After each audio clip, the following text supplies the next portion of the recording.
Major Culture classes, online courses for all defense exams, recorded lecture, e-notes, daily live classes, online test. अब online पढ़ेगा तभी तो फौजी बनेगा India. Download the MKC Learning app and fulfill your dreams. Hello students, आज हम लेके आए हैं आपके लिए एनडीए का सैम्पल पेपर. उसमें हम करेंगे जनरल नॉलेज के कुछ अच्छे क्वेश्चंस जो आपके एनडीए एग्जामिनेशन में आपको बहुत मदद करेंगे, क्योंकि यहाँ पे जब हम क्वेश्चंस के थ्रू कॉन्सेप्ट देखेंगे, ज़रूरी चीज़ें जानने की कोशिश करेंगे, तो अगर वो उस तरीके की सिमिलर चीज़ें आपके एग्जाम में आती हैं, जो कि बहुत अच्छा चांस होता है कि जो सैम्पल पेपर्स आप लगाते हैं उसमें की चीज़ें आपके पेपर्स में उससे रिफ्लेक्ट करती हुई चीज़ें, उसके आसपास की चीज़ें आपके बहुत आती हैं. सैम्पल पेपर्स में जो चीज़ें रहती हैं उससे इंस्पायर होके. ओके, तो प्लीज़ पे अटेंशन और इस पेपर को अच्छे से समझिए, इस पेपर को अच्छे से समझिए, इस पेपर को अच्छे से आप खुद पहले सेल्फ प्रैक्टिस करिएगा, उसके बाद मेरे एक्सप्लेनेशंस देखिएगा, क्वेश्चंस को खुद पहले अटेम्प्ट करिएगा, उसके बाद आप मेरे एक्सप्लेनेशंस देख सकते हैं. ओके, तो हम स्टार्ट करते हैं अपना जनरल नॉलेज का कुछ क्वेश्चंस जो इस सैंपल पेपर में इंक्लूडेड है. ओके, आपके एनडीए एग्जामिनेशंस के लिए जो हेल्प करेगा. ओके, तो स्टार्ट करते हैं. ओके, पहला क्वेश्चन है हमारा, match list 1 with list 2 and choose the correct answers using the codes given below. Okay, सूची 1 को सूची 2 से सम्मिलित कीजिए और सूचियों के नीचे दिए गए कूट का प्रयोग कर सही उत्तर चुनिए. ओके, तो ये आपको लिस्ट 1 को लिस्ट 2 से मैच करना है. लिस्ट 1 में दिया है एंशिएंट साइट्स, ओके, प्राचीन स्थल दिए हैं, और लिस्ट 2 दिया है आपको आर्कियोलॉजिकल रिमेन्स, पुरातत्वीय अवशेष. तो आपको बताना किस साइट पे कौन सा पुरातत्वीय अवशेष मिला था. ओके, तो ये जो क्वेश्चन है आपका लोथल, कालीबंगन, धौलावीरा, बनवाली, ये आपकी हड़प्पन सिविलाइजेशन, हड़प्पा सभ्यता जो थी, इंडस वैली सिविलाइजेशन जो थी, आपकी सिंधु घाटी सभ्यता थी, उससे रिलेटेड है. ओके, तो सिंधु घाटी सभ्यता से सबसे इंपॉर्टेंट चीजें होती हैं वो होती है उसकी डेट. ओके, उसकी डेट आप पहले याद रखिएगा, जो आपकी 2500 बीसी, ओके, 2500 बीसी से 1750 बीसी तक मानी जाती है. ओके, और ये डेट का हमें कैसे पता चला? एक टेक्निक होती है carbon 14 dating. Okay, carbon 14 dating होती है, उससे हमें पता चलता है कि ये चीज, सर्टेन चीज कितनी हिस्टोरिकली पुरानी है, इतिहास में कितनी पुरानी है. और आपकी जो हड़प्पा सभ्यता का नाम हड़प्पा सभ्यता कैसे पड़ा? क्योंकि जो पहली जो सिटी थी, इसकी पहला जो शहर था खुदाई के दौरान जो मिला था वो हड़प्पा मिला था. ओके, तो ये इंपॉर्टेंट बात हो गई. उसके बाद ये एज में आपको ब्रॉन्ज एज भी कहते हैं, इसको कॉपर एज भी कहते हैं, इसको तांबे की एज भी कहते हैं. क्यों? आप क्योंकि अभी तक आयरन का यूज, अभी तक आयरन का हमने डिस्कवरी इस सिविलाइजेशन के अराउंड, इस सभ्यता के अराउंड हमें खुदाई के दौरान आयरन अभी तक नहीं मिला है. दैट इज वाई ये इसलिए माना जाता है कि इनको लोहे की जानकारी नहीं थी, इनको कॉपर की लेकिन जानकारी थी, इसीलिए ये कॉपर एज में डाला गया है. ओके, उसके बाद जो इसकी नॉर्दर्न मोस्ट साइड है जो है, ओके, नॉर्दर्न मोस्ट साइड आपकी कौन सी है? इसकी नॉर्थ साइड इसकी है मांडा. ओके, नॉर्थ साइड मतलब उत्तर, जो इसका एक्सटेंट था, जो इसका विस्तार था इस सिविलाइजेशन का, जो नॉर्दर्न साइड थी उसकी मांडा. ओके, उत्तरी सबसे जो उत्तरी सिटी हमें इसकी मिली है. उसके बाद आपकी सदर्न साइड आपकी दाइमाबाद मिली है. ओके, और ईस्टर्न साइड आपकी सब जो ईस्ट वाली सिटी मिली है, पूर्वी सबसे ज्यादा सिटी मिली है, जो इसके पूर्व में मिली है अभी तक, वो आलमगीरपुर है.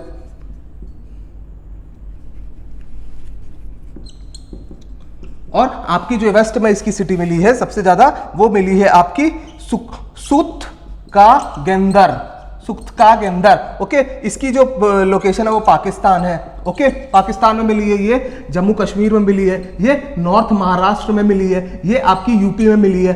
तो इस तरीके से आपके इस सिविलाइजेशन का एक्सटेंट है. और अब देखते हैं जो क्वेश्चन के अकॉर्डिंग जो आपको पूछना है कि लोथल में आपका ऐसा क्या मिला है, टिल्ड लैंड मिला है, कि डॉकयार्ड मिला है, कि prototype of plugged made of baked soil मिला है, कि रॉक एडिक्ट मिला है, लार्ज साइज जो कि हड़प्पन स्क्रिप्ट में लिखा गया था. तो लोथल में आपका क्या मिला था?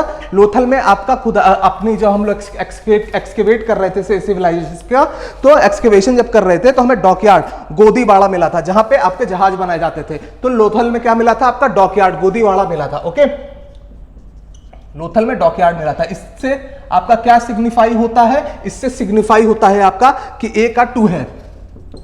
ओके, ए का 2 है। अब बी कालीबंगन, जो कि लोथल आपका कहां पे है, लोथल की जो आपकी लोकेशन थी वो गुजरात में मिला था इंडिया में। ओके, अब कालीबंगन आपका कहां मिला था, कालीबंगन जो आपका है वो राजस्थान में मिला था। और कालीबंगन में मिला क्या था खुदाई के दौरान, आपका कालीबंगन में मिला था हमें जुता हुआ खेत मिला था वहां पे। ओके, जुता हुआ खेत कहां पे मिला था हमें, कालीबंगन में मिला था। तो कालीबंगन आपका कहां है, राजस्थान में है। और कालीबंगन में हमें मिला क्या था, जुता हुआ खेत मींस टिल्ड लैंड। तो आपका बी का क्या हो गया, आपका बी का 1 हो गया। सी क्या है आपका, धौलावीरा। धौलावीरा में हमें क्या मिला था, धौलावीरा में हमें मिला था बहुत ही अच्छा हार्नेसिंग सिस्टम मिला था वाटर का। ओके, वाटर हार्नेसिंग सिस्टम बहुत अच्छा मिला था हमें। ओके, धौलावीरा में। धौलावीरा कहां पे आपका, गुजरात में है। ओके, और ये सिटी थी जो 3 पार्ट्स में डिवाइडेड ही थी। Okay, water harnessing system means आपको जो वाटर के संरक्षण का जो व्यवस्था की गई थी धौलावीरा गुजरात में, वो बहुत अच्छी की गई थी। ओके, इसी वजह से आपका धौलावीरा बहुत जाना जाता है। और आपका क्या मिला था वहां पे, इस ऑप्शंस के हिसाब से, इस जो सूची 2 में है उसमें हड़प्पा लिपि के बड़े आकार के 10 चिन्ह वाला एक शिलालेख भी मिला था। तो आपका रॉक एडिक्ट मिला था जो आपका बहुत ही लार्ज साइज का था। ओके, तो रॉक एडिक्ट मिला था बहुत लार्ज साइज का, रिटर्न में हड़प्पन स्क्रिप्ट, जो लिपि यूज होती थी उस टाइम पे उसको बोलते थे हड़प्पन स्क्रिप्ट। उसकी एक अलग कहानी है, उसकी एक अलग आप चीज है, उसको आप जरूर देखिएगा जो एग्जामिनेशन से पहले। तो हम वो मॉडल सैंपल पेपर के थ्रू लाएंगे कि हड़प्पा में कौन सी स्क्रिप्ट यूज होती थी। ओके, तो उसकी स्क्रिप्ट दूसरे टाइम से थोड़ी डिफरेंट थी। तो आपका सी का क्या हो जाएगा, 4। ओके, तो सी का 4 हो गया। अब देखते हैं डी, बनावाली। धौलावीरा का लोकेशन मैंने बता दिया, गुजरात। बनावाली कहां पे थी आपकी, बनावाली जो जगह थी वो आपकी हरियाणा में थी। ओके, बनावाली आपकी हरियाणा में थी। हरियाणा में थी, उसमें क्या मिला था आपका हल जो था, टॉय प्लग। ओके, हल एक खिलौने के रूप में एक हल मिला था। ओके, हल प्लग। ओके, प्लग आपका प्लग कहां मिला था, बनवाली में। Okay, prototype of a plug made of baked soil. Okay, baked soil का एक प्रोटोटाइप मिला था प्लग का। ओके, तो वो कहां पे मिला था, बनावाली में। तो उसको बोलते हैं हम लोग टॉय प्लग भी बोलते हैं। ओके, खिलौने वाला प्लग भी बोलते हैं, खिलौने वाला हल भी बोलते हैं। ओके, तो पक्की मिट्टी की बनी हुई हल की प्रतिकृति भी मिलती है, तो उसे कहीं कहीं किसी किसी बुक्स में टॉय प्लग भी बोलते हैं। ओके, खिलौने वाला हल भी बोलते हैं। ओके, तो बनावाली के लिए क्या हो गया, डी। आपका डी किस में हो गया, 3। तो आपका ऑप्शन कौन सा हो गया, 2143। तो 2143 आपका कौन सा है, बी में है, तो बी ऑप्शन आपका करेक्ट हो जाएगा। ओके, अब मूव करेंगे हम अपने नेक्स्ट क्वेश्चन में। नेक्स्ट क्वेश्चन भी आपका हड़प्पा सभ्यता से रिलेटेड है। तो उसमें पूछा है, consider the following statements about Harappan cities. Harappa के शहरों के संबंध में निम्नलिखित कथनों पर विचार कीजिए। Okay, roads are not always absolutely straight and did not always cross one another at right angles. Okay, तो ये स्टेटमेंट मेरे हिसाब से इसलिए गलत हो जाती है कि सड़क हमेशा पूरी तरह से सीधी नहीं होती थी और एक दूसरे को हमेशा समकोण पर नहीं काटती थी। बट जो आपकी हड़प्पन सभ्यता थी, जो हड़प्पा सिविलाइजेशन थी, वो आपकी मेनली अर्बन सिविलाइजेशन थी, शहरी आपकी सभ्यता थी वो। ओके, उसमें शहर बहुत अच्छे से बनाए गए थे, उनकी प्लानिंग बड़ी अच्छी थी। तो उनकी जो प्लानिंग का एक फीचर बहुत इंपॉर्टेंट था कि जो रोड्स थी आपको 90 डिग्री पे काटती थी एक दूसरे को, ज्यादातर जो सिटीज थी। तो इसलिए यहां पे कहा गया है, road were not always absolutely straight. सड़कें हमेशा पूरी तरीके से सीधी नहीं होती थी। अगर ये कह देता roads were mostly straight, okay, were mostly absolutely straight and always और mostly crosses one another at right angles. Okay, तो अगर ये स्टेटमेंट होता, roads mostly absolutely straight and mostly crosses one another at right angle, सड़कें ज्यादातर सीधी होती थी और एक दूसरे को ज्यादातर समकोण पर काटती थी, तब ये स्टेटमेंट सही होता। Not always absolutely straight, but ज्यादातर सड़कें जो हमें मिली है इस अर्बन सिविलाइजेशन, हड़प्पा सिविलाइजेशन में, वो सीधी और एक दूसरे को 90 डिग्री पे काटती हुई मिली है। तो इस वजह से आपका ये वाला स्टेटमेंट, फर्स्ट वाला स्टेटमेंट रॉन्ग हो जाता है। ओके, अब देखते हैं नेक्स्ट सेकंड। आपका सेकंड क्या है, striking feature is the uniformity. A striking feature of this civilization is the uniformity in the average size of the bricks for houses and for city walls. Okay, एक असाधारण विशेषता यह है कि घरों और शहरों की दीवारों की ईंटों का औसत आकार एक समान है। ओके, तो हाँ, जो इसमें बिल्डिंग्स और इंफ्रास्ट्रक्चर में पाया गया था, जो इसमें आपका बिल्डिंग्स और जो भी इसमें इमारतें वगैरह बनाई गई थी, जो भी घर वगैरह बनाए गए थे रहने के लिए, स्टोर हाउस के लिए, इस सभ्यता में उसका एक फीचर था कि वहां पे बर्न्ड ब्रिक्स, जले हुए ईंट यूज किए गए थे। जले हुए ईंट आपके बेटर होते हैं इस तरह के नॉर्मल ईंट से, तो वो बर्न्ड ब्रिक्स जिसको कहते हैं, बर्न्ड ब्रिक्स यूज किए गए थे ऑफ रेगुलर साइज। ओके, तो रेगुलर साइज मीन एक आकार के बहुत सारे ब्रिक्स से मिलकर बना था। तो वो आपकी डेवलपमेंट के मामले में बहुत अच्छी थी ये सभ्यता। तो आपका इस वजह से सेकेंड स्टेटमेंट सही हो जाता है। तो इससे आप देखेंगे तो आपका कौन सा ऑप्शन मैच करेगा, 1 ओनली, 2 ओनली, सिर्फ एक सिर्फ दो के दोनों, या ना तो एक ना और ना ही दो, तो आपका बी, आपका 2 ओनली सही हो जाता है। ओके, तो ये थी हड़प्पा सभ्यता की कुछ इंपॉर्टेंट बातें। एक दो इंपॉर्टेंट आप बात और याद रखिए। ओके, काऊ और अलायन, ओके, उनको नोन नहीं थे, ये गाय और शेर जानवर आप उनको नोन नहीं थे। और आपका एक्सपोर्ट और करते थे ये कॉटन गुड्स, कहाँ करते थे, मेसोपोटामिया वगैरह में करते थे। ओके, और आयरन इनको पता नहीं था। आपका कॉइन वगैरह भी कोई फाइंड नहीं हुआ था इनके यहाँ। बार्टर सिस्टम मींस वस्तु विनिमय जो तरीका होता है से आपका ट्रेडिंग करने का, व्यापार करने का, वो इस्तेमाल करते थे ये। और ये मेनली आपके मर्चेंट्स थे, व्यापारी थे। ओके, इनका पेशा जो था व्यापारिक पेशा बहुत ज्यादा मिला है इनका।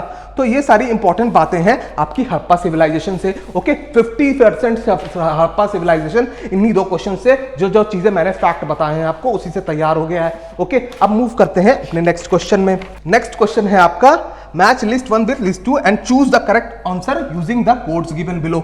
इसमें आपका पूछा है सूची 1 को सूची 2 से मिलाइए। और ये जो क्वेश्चन किसके संबंध में है, Max Muller, BG Tilak, Dayanand Saraswati, Gangnath Jha, okay, Arctic region, Brahma Rishi state, Central Asia, Tibet, ये किस चीज से रिलेटेड है, ये वैदिक पीरियड से रिलेटेड है। जो इसमें पूछा गया है कि ये जो आपके बगल में पर्सनालिटीज दी गई हैं, लिस्ट 1 में पर्सनालिटीज दी गई हैं, उन्होंने क्या थ्योरी दी कि वैदिक जो लोग थे, वैदिक सभ्यता के जो लोग थे, जो हड़प्पा सिविलाइजेशन के बाद मेजर सभ्यता बनी इंडिया की, वो कहां से आए थे, वहां उनकी इन लोगों के हिसाब से क्या थ्योरी उन्होंने दी कि ये लोग कहां से आए होंगे, आर्कटिक रीजन से आए होंगे, कि ब्रह्म ऋषि स्टेट से आए होंगे, कि सेंट्रल एशिया से आए होंगे, कि तिब्बत से आए होंगे। तो जो मैक्स मुलर जी थे, मैक्स मुलर जी ने आपकी थ्योरी दी थी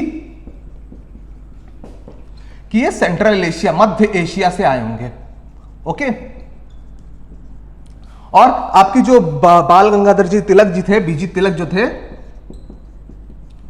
उन्होंने थ्योरी दी थी कि आर्कटिक रीजन से आए होंगे।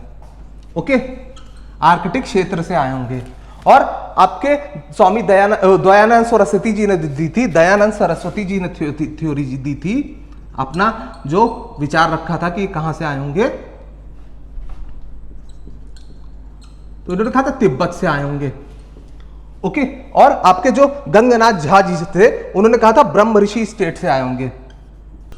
तो ब्रह्म ऋषि स्टेट आपका कौन सा एरिया, मान लीजिए अगर ये आपका इंडिया का मैप है,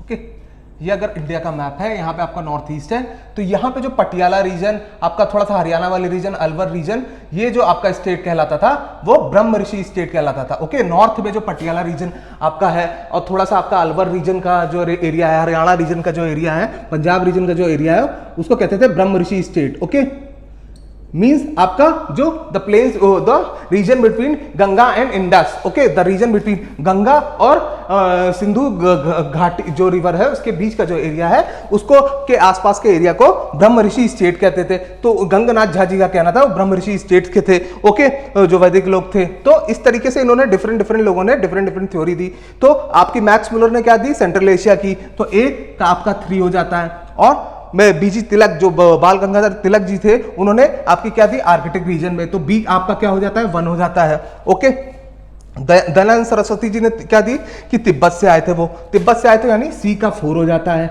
और डी का आपका क्या हो जाता है, इसी तरीके से डी का आपका गंगनाथ झा जी ने क्या दिया था, गंगनाथ झा जी ने ब्रह्म ऋषि स्टेट का दिया था, तो 2 हो जाता है। तो 3142 आपके कौन से ऑप्शन में है, ए ऑप्शन में है, तो ए आपका सही हो जाता है इस तरीके से। ओके, अब मूव करते हैं अपने नेक्स्ट क्वेश्चन में। आर्कटिक क्षेत्र, ब्रह्म ऋषि प्रदेश, मध्य एशिया, तिब्बत। ओके, तो ए आपका सही हो जाता है। नेक्स्ट क्वेश्चन में मूव करते हैं। नेक्स्ट क्वेश्चन हमसे क्या कह रहा है, which of the following states there was no republican system of governance. Okay, कौन से निम्नलिखित में से किस राज्यों में गणतंत्रात्मक शासन व्यवस्था नहीं थी। ओके, तो ये क्वेश्चन पूछा है कि जो इनमें से कौन सा ऐसे राज्य हैं जिनमें गणतंत्रात्मक शासन व्यवस्था नहीं थी। ओके, तो क्या हुआ था, वैदिक पीरियड के बाद 16 महाजनपद बने थे हमारे। 16 महाजनपद जो बने थे हमारे, उसके बाद जो वैदिक पीरियड था उसके बाद वैदिक पीरियड आपका 1500 बीसी से लेके 600 बीसी का माना जाता है। ओके, उसके बाद का पीरियड जो आपका महाजनपद 16 जो महाजनपद बने थे जिनके वर्णन आपका बुद्धिस्ट साहित्य में और जैन साहित्य में है, बुद्धिस्ट लिटरेचर और जैन लिटरेचर में है, उसमें इन 16 जनपदों का वर्णन है। कौन कौन से वो लिटरेचर हैं आपके बुद्धिस्ट जो लिटरेचर है वो है अंगुकुता निकाय। ओके, और जो जैन लिटरेचर है वो आपका कौन सा है, आपका भगवती सूत्र।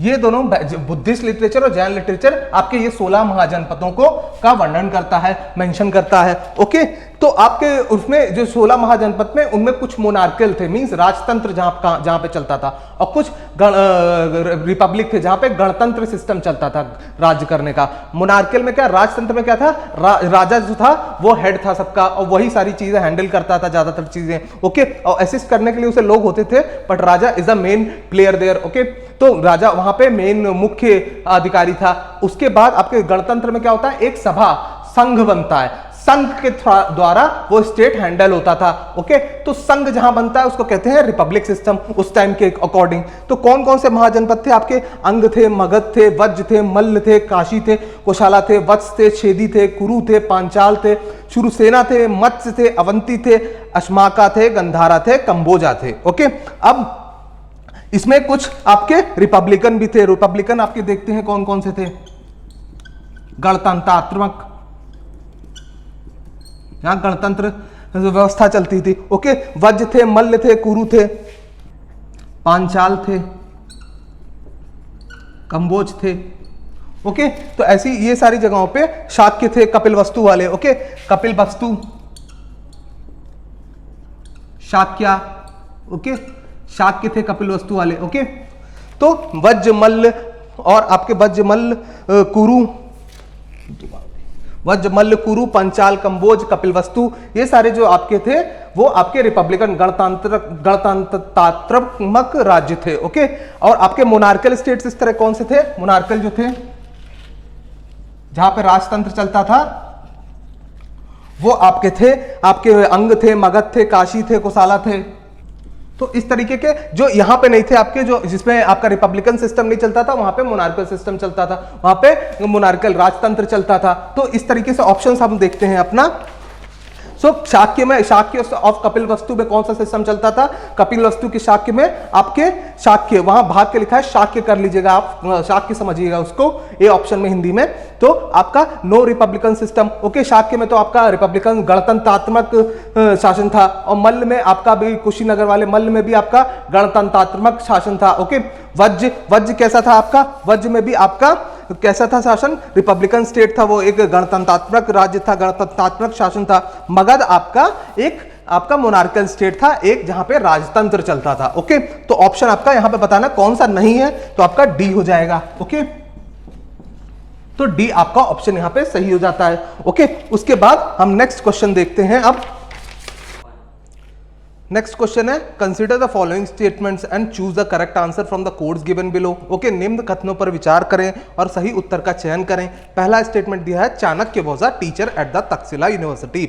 ओके, चाणक्य तक्षशिला विश्वविद्यालय में अध्यापक था। ओके, तो तक्षशिला कहां था आपका, गंधार में था। ओके, तक्षशिला यूनिवर्सिटी का चाणक्य एक टीचर, एक प्रोफेसर टाइप का माना जाता था। तो आपका फर्स्ट जो स्टेटमेंट है वो सही हो जाता है इस तरीके से।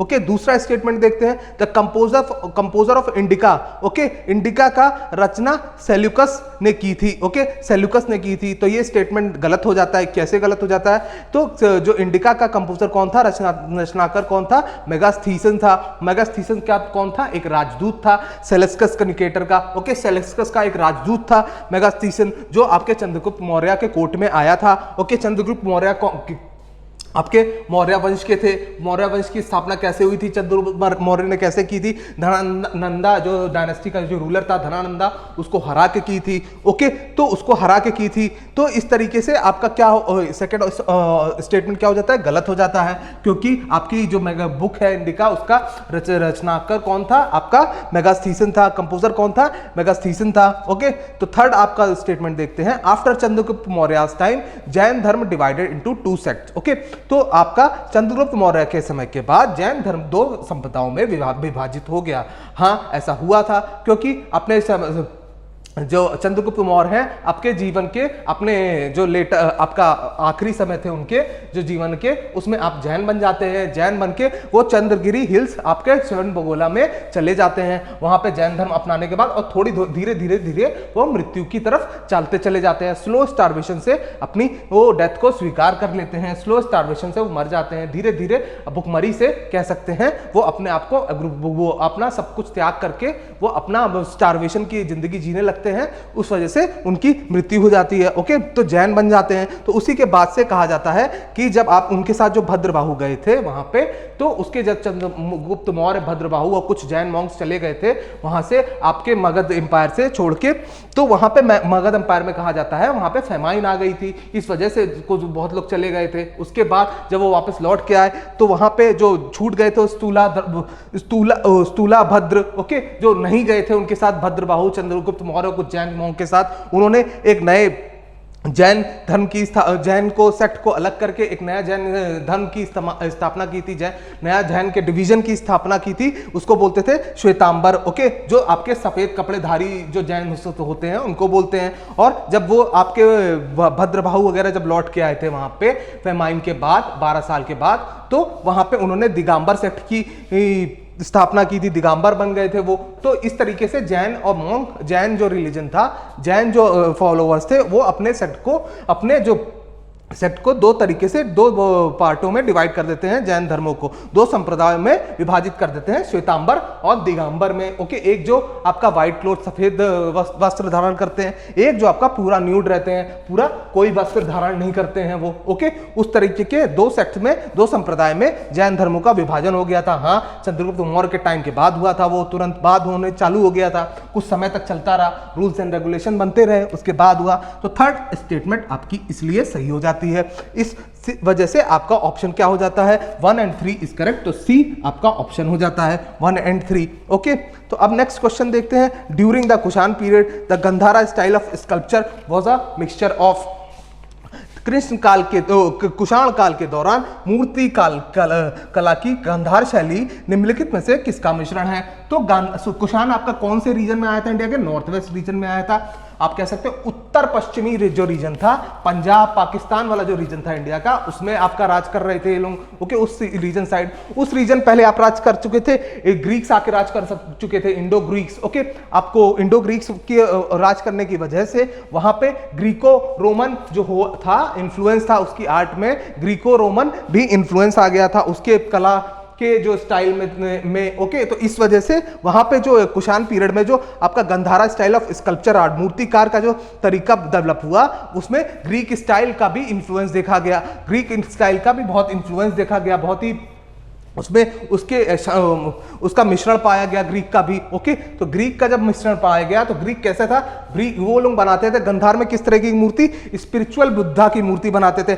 आध्यात्मिक बुद्धा की मूर्ति बनाते थे। मेनली जो वहां पे जो आर्ट डेवलप हो रहा था कुषाण पीरियड के टाइम पे, वो बुद्धा के ऊपर लेके और स्पिरिचुअल बुद्धा के ऊपर लेके हो रहा था, आध्यात्मिक बुद्धा के ऊपर लेके। इंडो ग्रीक स्टाइल जो था आपका, उसकी जो आर्ट की स्टाइल को इंडो ग्रीक स्टाइल कहने जाने लगा, क्योंकि इंडिया का भी मिश्रण था उसमें, इंडिया का भी जो कंपोनेंट था उसमें, और ग्रीक का भी कंपोनेंट था, क्योंकि ग्रीक वहां पे नॉर्थ वेस्ट में आपके राज करके जा चुके थे काफी टाइम तक। तो इस वजह से जब राज करेंगे तो अपनी शैली भी तो वहां छोड़ के जाएंगे। इस वजह से आपका इंडो ग्रीक स्टाइल का मिश्रण देखा जाता है कुषाण पीरियड में गंधारा स्टाइल के स्कल्पचर आर्ट में। तो इस वजह से आपका डी ऑप्शन यहां पे हो जाता है। ओके, अब इंडिया में 3 तीन स्कूल ऑफ आर्ट थे, ओके, तीन तरीके के स्कूल ऑफ आर्ट थे, मथुरा और आम्रवती स्कूल और था, गंधारा स्कूल था, आम्रवती था, मथुरा स्कूल था, ओके। तीनों की अपनी अपनी खासियत थी। मथुरा और आम्रवती कहते हैं इंडिजिनस स्कूल था, मींस जहां जो उसकी शैली थी वो इंडिजिनस थी, वहां इंडिया की स्वयं थी, ओके। इंडिजिनस मतलब इंडिया की खुद की शैली से ज्यादा प्रभावित थे वो, ओके। इस तरीके से था आपका तीनों स्कूल का विभाजन। और भी थी बहुत सारी बातें जो हम आपको बताते रहेंगे टाइम टू टाइम इसके स्कूल्स के बारे में, ओके। तो बुद्धा, जैन, हिंदुज्म के ऊपर था मथुरा का स्कूल का आर्ट का जो था, ओके। और आपका अमरावती स्कूल का आर्ट कैसा था आपका, वो करता था जटाका की स्टोरी बताता था, ओके। और इसका तरीका जो था अमरावती स्कूल का, वो नेचुरली प्राकृतिक रूप से किसी भी सिचुएशन को डिफाइन करता था, किसी भी सिचुएशन को दर्शाता था प्राकृतिक रूप से अपने आर्ट के द्वारा। अमरावती स्कूल का ये एक इंपॉर्टेंट फीचर था, ओके। तो ये थी तीनों स्कूल की बातें। तो यहां पे तो डी ऑप्शन सही हो गया। अब हम मूव करते हैं अपने नेक्स्ट क्वेश्चन में। नेक्स्ट क्वेश्चन है आपका गुप्ता पीरियड से related. From where do we get the first recorded evidence of sati tradition. Sati प्रथा की प्रथम अभिलेखीय साक्ष्य कहां से प्राप्त होती है। तो आपका गुप्ता पीरियड के रूल के बारे में कुछ बातें देख लेते हैं, ओके। गुप्ता पीरियड का रूल आपका कब से चालू हो गया, कहते हैं 319 एडी से लेके 548 एडी तक, 319 एडी से लेके 548 एडी तक आपका गुप्ता रूल था मेनली, ओके। उसमें आपका श्री गुप्ता जी थे फाउंडर इसके। उसके बाद जो मोस्ट पावरफुल रूलर, सबसे शक्तिशाली राजा उसके बाद श्री गुप्ता के बाद जो आए थे आपके कहते हैं चंद्रगुप्ता फर्स्ट थे, ओके। जो श्री गुप्ता के बाद आए थे सबसे शक्तिशाली राजा, जो पहले ऐसे राजा थे जिन्होंने महाराजा धीराजा की उपाधि हासिल की, ओके। उन्होंने वो टाइटल हासिल किया उन्होंने। और गुप्ता पीरियड को गोल्डन एज भी कहते हैं, स्वर्ण काल भी कहते हैं। क्यों कहते हैं, क्योंकि इंडिया बहुत प्रॉस्पर कर रहा था उस टाइम पे। प्रॉस्पर मतलब आपका बहुत ही अच्छा ग्रो कर रहा था, ट्रेड में, आर्ट में, इन सारी चीजों में बहुत अच्छा ट्रेड कर रहा था।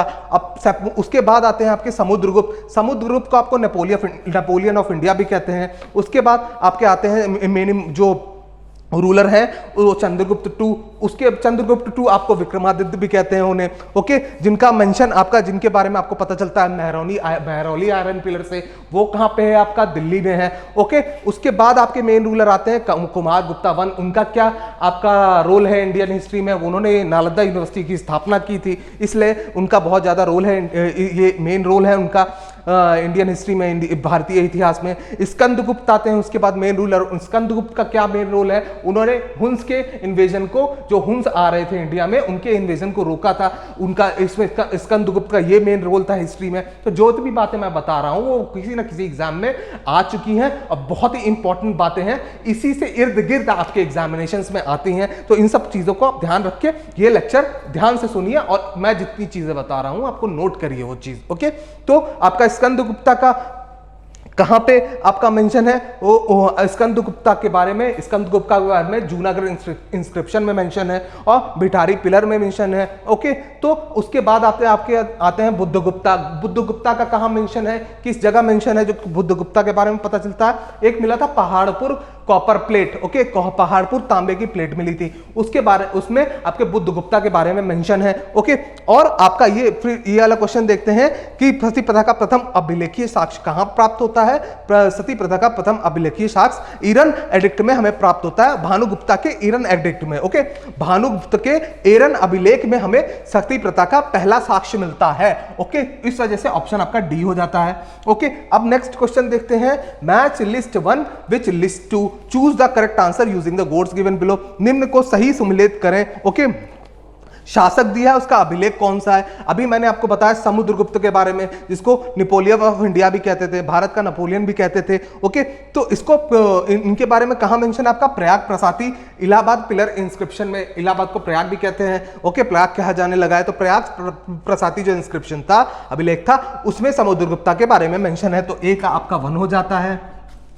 बी आपका चंद्रगुप्त टू के बारे में कहां मेंशन है। चंद्रगुप्त टू के बारे में मैंने आपको बताया महरौली आयरन पिलर एडिक्ट में, महरौली लॉ स्तंभ लेख में आपका चंद्रगुप्त टू के बारे में मेंशन है, ओके। चंद्रगुप्त टू के बारे में बातें लिखी हैं वहां पे। वो कहां पे मिलता है आपको, दिल्ली में मिलता है, महरौली आयरन पिलर इंस्क्रिप्शन। तो बी का आपका क्या हो गया, बी का आपका 2 हो गया, ओके। अब नेक्स्ट स्कंदगुप्त के बारे में मैंने आपको बताया, हुन का इन्वेजन को रोका था इन्होंने, हुन के आक्रमण को रोका था इन्होंने। तो उसके बाद उसकी इनके बारे में कौन से जगह पे मेंशन है, इनके बारे में जूनागढ़ इंस्क्रिप्शन में मेंशन है, इनके बारे में भिटाली पिलर एडिक्ट पे मेंशन है, भीतरी स्तंभ लेख में मेंशन है। तो सी का आपका क्या हो गया, 3 हो गया। ओके, अब बचा डी, बुद्धगुप्त के बारे में अभी मैंने बताया था। कॉपर प्लेट मिली थी जो आपकी पहाड़पुर कॉपर प्लेट, उसमें मेंशन है। पहाड़पुर ताम्रपत्र जो मिला था उसमें मेंशन है बुद्धगुप्त के बारे में। तो डी का आपका क्या हो जाएगा, 4। तो इस तरीके से 1 2 3 4, तो ऑप्शन आपका क्या हो जाता है यहाँ पे, ए हो जाता है। ओके, तो अब मूव करते हैं अपने नेक्स्ट क्वेश्चन में। नेक्स्ट क्वेश्चन किस चीज के बारे में, what is the correct sequence of the arrival of Chinese travels, Bharat में चीनी यात्रियों के आने का सही क्रम बताइए। तो ये क्वेश्चन भी बहुत आता है, कौन से फॉरेन ट्रैवलर, कौन से विदेशी जो ट्रैवलर थे वो भारत में आए थे। भारत में जब जिन निम्नलिखित लोगों का शासन था, डिफरेंट राजास का शासन था, तो किसी राजा के कोर्ट में कोई और फॉरेन ट्रैवलर आया था। कौन इंपॉर्टेंट फॉरेन ट्रैवलर्स, जो भी इंपॉर्टेंट फॉरेन ट्रैवलर्स आए थे, विदेशी यात्री आए थे भारत में, उनके बारे में एग्जामिनेशन में बहुत क्वेश्चन आते हैं। तो एक बार मैं ग्लिम्स दे रहा हूं आपको, कौन कौन से इंपॉर्टेंट आपके इन्वेजन, कौन कौन से फॉरेन ट्रैवलर, विदेशी यात्री कौन कौन से इंपॉर्टेंट आए थे। तो आपके सबसे इंपॉर्टेंट, पहले इंपॉर्टेंट जो थे वो डेमास्कस आए थे, जो ग्रीक से आए थे, बिंदुसारा के राज्य में आए थे। उसके बाद आए थे मेगास्थीसियंस आए थे, वो भी आपके ग्रीक थे। आपके कहां आए थे, वो चंद्रगुप्त मौर्य के कोर्ट में आए थे। उसके बाद आपके सेलेस्कस, जो आपके सेलेस्कस निकेटर के एम्बेसडर थे, जिन्होंने इंडिका बुक भी लिखी थी, मेगास्थीसियन आपके एम्बेसडर थे, सेलेस्कस के राजदूत थे, जो मैं आपको बता चुका हूं बातें। इंडिका बुक भी लिखी थी मेगास्थीसियन ने। ओके, चंद्रगुप्त मौर्य के कोर्ट में आए थे।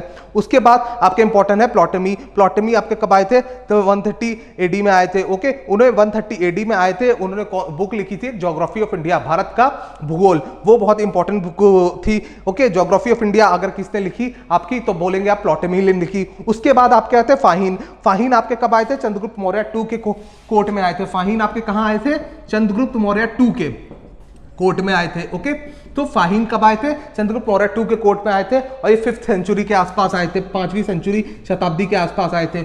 ओके, उसके बाद आपके आए थे सांगयून। ओके, उसके बाद आपके आए थे सांगयून आपके बौद्ध धर्म से रिलेटेड काम के लिए आए थे। ओके, बौद्ध धर्म से प्रभावित होकर आए थे। ओके, सांगयून का इंपॉर्टेंट बात यह है कि बौद्ध धर्म से प्रभावित होकर आए थे वो। ओके, बौद्ध धर्म, उसके बाद कौन आए थे, तो सांगयून का डेट माना जाता है आपका 528 कॉमन एरा। ओके, मान लीजिए 6th सेंचुरी, 6ठी शताब्दी।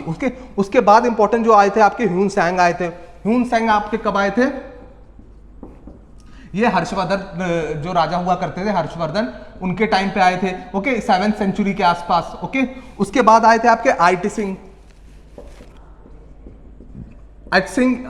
जो आए थे, वो आपके आए थे बुद्धा से प्रभावित होके, बुद्धा जो ट्रेडिशन था इंडिया में, बुद्धा ट्रेडिशन, उससे प्रभावित होके आए थे। ओके, तो ये अब इस तरीके से आए थे। आइट सिंह आए थे आपके हर्षा के टाइम के बाद। ओके, ह्यून सिंह जब आ गए थे उसके बाद आए थे ये आइट सिंह। तो आपका ऑप्शन कैसे आप मैच करेंगे, फाहिन आए थे पहले, उसके बाद आपके आए थे सांगयून, उसके बाद आपके आए थे ह्यून सैंग, उसके बाद आए आपके आइट सिंह। तो 2 1 3 4, 2 आपका फाहिन, 1 आपका सांगयून, 3 आपका ह्यून सैंग, 4 आपका आइट सिंह। ओके, 2 1 3 4, 2 1 3 4, बी ऑप्शन आपका सही हो जाता है। ओके, तो बी ऑप्शन सही हो जाता है। भारत में चीनी यात्रियों के आने का सही क्रम 2 1 3 4 है। ओके, नेक्स्ट क्वेश्चन देखते हैं। Which of the following statement is not true regarding Bahadur Shah Zafar 2, Bahadur Shah Zafar द्वितीय के बारे में निम्नलिखित में से कौन सा एक कथन सही नहीं है। ओके, तो आपका पहला स्टेटमेंट दिया, rebels of the 1857 mutiny. Okay, mutiny लिखा है, उसे म्यूटिनी कर लीजिएगा,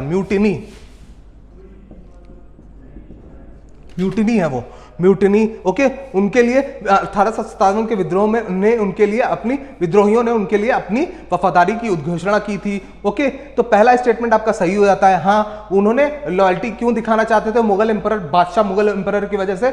आपको बहादुर शाह जफर 2 को लास्ट मुगल एम्परर भी माना जाता है, आखिरी मुगल शासक भी माना जाता है। और ये विद्रोही आपको लॉयल्टी इसलिए दिखा रहे थे क्योंकि 1857 में एक रिवॉल्ट हुआ था ब्रिटिश ईस्ट इंडिया कंपनी के खिलाफ, उनकी एक्सप्लॉयटेटिव पॉलिसीज के खिलाफ, उनकी शोषणकारी जो नीतियां थी उसके खिलाफ। ओके, एक आवाज उठाई गई थी, एक विद्रोह हुआ था बहुत सारी इंडिया की बहुत सारी जगहों में। तो वो विद्रोही इसलिए लॉयल्टी दिखा रहे थे मुगल बादशाह बहादुर शाह जफर टू के बीच में, क्योंकि मुगल एम्पायर का एक समय पूरे इंडिया में शासन हुआ करता था। जब शासन हुआ करता था तो मुगल एम्पायर अगर इनका लीडर बन जाता है, इन 1857 के विद्रोही थे उनका लीडर बन जाता है, तो इस वजह से उसमें क्या होगा कि सिंबल है, बहुत बड़ा सिंबल था एक समय मुगल एम्पायर, तो अगर वो उनका लीडर बन जाता है तो पूरा जो देश है वो उनको लगता था कि अगर ये हमारा लीडर बन जाएगा तो 1857 के रिवॉल्ट में पूरा देश हमारे साथ आके खड़ा हो जाएगा, पूरा भारत हमारे साथ आके खड़ा हो जाएगा, और ये अगर ये लीडर बन जाते हैं हमारे तो एक सिंबल की तरह बहुत स्ट्रॉन्ग सिंबल बन जाएगा, हमें ब्रिटिश ईस्ट इंडिया कंपनी को उखाड़ फेंकने का बहुत अच्छा मौका मिल जाएगा और सबके अंदर जोश सा भर जाएगा। इस वजह से ये रिबल्स जो थे 1857 म्यूटिनी के, वो आपके लॉयल्टी दिखा रहे थे अपनी मुगल बादशाह बहादुर शाह जफर की तरफ। ओके, तो ए ऑप्शन आपका सही हो जाता है, लेकिन इस क्वेश्चन में आपको बताना है कि नॉट ट्रू। ओके, कथन सही नहीं है, तो ए आपका सही हो जाता है। इस वजह से क्वेश्चन अब में आंसर जो होगा वो ए नहीं होगा, B. He was killed by a British officer lieutenant Hudson, वह दिल्ली में अश्वारोही अफसर लेफ्टिनेंट हडसन द्वारा मारे गए। ओके, तो क्या ऐसा सही है? नहीं, ऐसा सही नहीं है। उसने अरेस्ट जरूर किया होगा और उसमें रंगून जेल में इनको ले गए होंगे। उसके बाद एट द एज ऑफ 87 वो इलनेस के कारण मारे गए थे।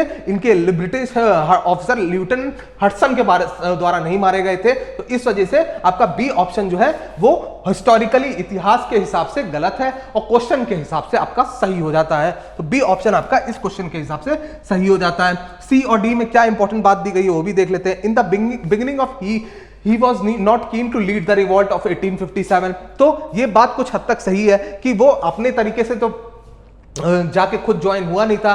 तो वहां के जो 1857 क्रांति के जो विद्रोही थे, रिवॉल्ट के जो मेंबर्स थे, म्यूटिनी के 1857 म्यूटिनी के जो मेंबर्स थे, रेबल मूवमेंट के जो मेंबर थे, वो दिल्ली चलो का नारा देके खुद दिल्ली गए थे। ओके, तो दिल्ली खुद गए थे, वो अपना एम्परर घोषित कर दिया गया था। इस लीडर का 1857 क्रांति का लीडर आपको बहादुर शाह जफर टू को घोषित उन्होंने किया था। ओके, तो इस वजह से ये स्टेटमेंट कुछ हद तक सही भी है कि in the beginning he was not keen to lead the 1857 revolt. Okay, तो सी ऑप्शन आपका सही हो जाता है। इस वजह से क्वेश्चन के अकॉर्डिंग वो गलत हो जाता है। ओके, वो इतिहास के अकॉर्डिंग वो गलत हो जाता है, बट क्वेश्चन के अकॉर्डिंग यहां पे ये ऑप्शन इतिहास के हिसाब से सही हो जाता है, बट क्वेश्चन के अकॉर्डिंग वो गलत हो जाता है। तो बी ऑप्शन यहां पे आपका 10वें का क्वेश्चन का बी ऑप्शन सही हो जाता है, बट वो इतिहास के हिसाब से वो गलत है। ओके, तो अब देखते हैं नेक्स्ट क्वेश्चन अपना। नेक्स्ट है which of the following is the correct chronological order of the arrival of European trading communities. Okay, European trading communities का आपका अराइवल का पैटर्न बताइए। इसमें बताया यूरोपीय व्यापारिक समुदाय जो भारत में आगमन के में आई थी, कालक्रम को निम्न में से कौन से सही रूप में दर्शाता है?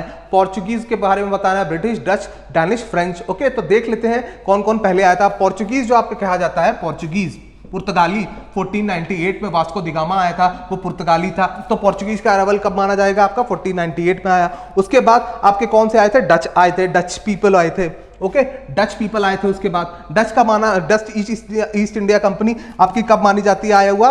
जो डच ईस्ट इंडिया कंपनी 1602 में आई हुई मानी जाती है। 1602 में फर्स्ट फैक्ट्री इन्होंने खोली थी 1605 में, लेकिन मसूलीपट्टनम में। 1602 में डच ईस्ट इंडिया कंपनी कहा जाता है इंडिया में 1602 के आसपास आई थी। ओके, उसके बाद आपकी आई थी English east India company, Britain वाली ईस्ट इंडिया कंपनी। तो इंग्लिश ईस्ट इंडिया कंपनी जो थी वो कहा जाता है डच ईस्ट इंडिया कंपनी से पहले बन गई थी, बट वो इंडिया में बाद में आई थी, 1608 के आसपास आई थी। ओके, सूरत में आई थी सबसे पहले 1608 में, और 1609 में इनकी तरफ से कैप्टन विलियम हॉकिंस जहांगीर के कोर्ट में गए थे को फैक्ट्री ओपन करने की परमिशन लेने के लिए। उसके बाद फर्स्ट फैक्ट्री इन्होंने सूरत में बनाई। ओके, 1613 में। तो आपके पोर्चुगीज जो थे वो आपके कहां पे आए थे? पोर्ट ऑफ कैलिकट में आए थे जब आए थे वो। ओके, तो जो वास्को दी गामा थे 1498 में, जो पोर्चुगीज थे वो आपके आए थे पोर्ट ऑफ कैलिकट। जैमोरिन जो रूलर था उस समय वहां पे, उसके कोर्ट में आए थे। तो ये जितनी भी बातें मैंने अब तक बताई हैं वो एग्जाम किसी ना किसी एग्जाम्स में आ चुकी है, सारी बातें बहुत इंपॉर्टेंट हैं। उसके बाद इंग्लिश के बाद आए थे आपके डैनिश पीपल आए थे ईस्ट इंडिया कंपनी के रूप में। डैनिश ईस्ट इंडिया कंपनी कब आई थी? आपकी 1616 में आई थी। ओके, तो Danish east India company, Danish people आए थे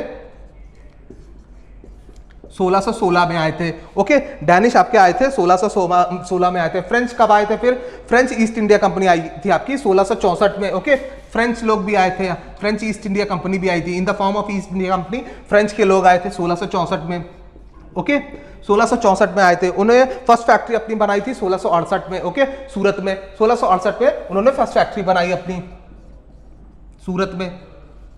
तो अब आपके ये सारे इंपॉर्टेंट आए थे। तो कैसे अराइवल हुआ? पोर्चुगीज, डच, इंग्लिश, उसके बाद डैनिश, तो फ्रेंच। तो क्वेश्चन के हिसाब से आप देखेंगे Portuguese, Dutch, British, Portuguese, Dutch, British मतलब इंग्लिश, पोर्चुगीज, डच, ब्रिटिश और डैनिश और फ्रेंच। तो बी ऑप्शन आपका सही हो जाता है इस तरीके से। ओके, तो पोर्चुगीज की जो कैपिटल थी इंडिया में वो थी आपकी गोवा। ओके, और आपकी इस तरह से फ्रेंच की जो कैपिटल थी इंडिया में वो थी आपकी पौंडीचेरी। ओके, अब नेक्स्ट क्वेश्चन देखते हैं। Which of the following is true regarding Alfonso de एल्बुकर्के?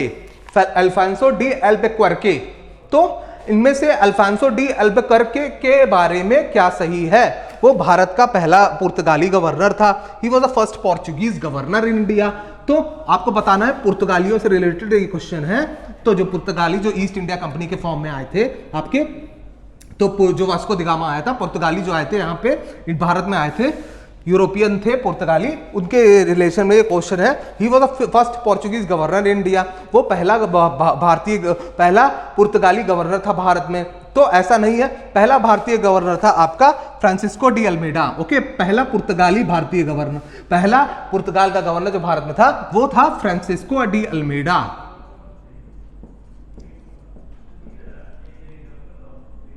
जो दूसरा था वो आपका वो था अल्फांसो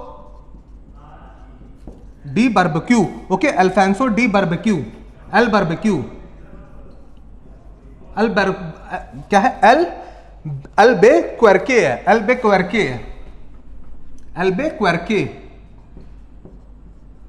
या हिंदी में इसको बोलेंगे अल्बुकर्क।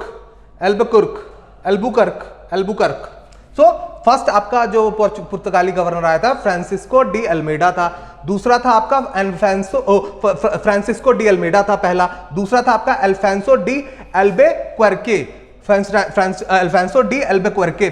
फ्रांसिस्को डी अल्मेडा ने आपके ब्लू वाटर पॉलिसी दी थी। ओके, जो इंपॉर्टेंट क्वेश्चन बनता है कि पूछा जाए आपसे कि ब्लू वाटर पॉलिसी किस गवर्नर ने दी थी? आपके अल्फांसो डी एल्बुकर्के ने पॉलिसी ऑफ इंपीरियलिज्म दी थी। इंपीरियलिज्म, तो पूछा जाए आपके इंपीरियलिज्म की नीति किसने दी थी? तो अल्फांसो डी एल्बुकर्के ने दी थी। ओके, तो इस तरीके के क्वेश्चंस आपसे पूछे जा सकते हैं। और आपके क्या इंपॉर्टेंट बात यहां पे दी गई है? तो पहला आपका स्टेटमेंट यहां पे गलत हो जाता है। दूसरा स्टेटमेंट देखते हैं, he snatch Goa from the ruler of Bijapur in 1510 AD। तो वो उसने 1510 ईस्वी में बीजापुर के शासक, भाषक लिखा है वहां पे, शासक से गोवा शासक कर लीजिएगा से गोवा छीन लिया था।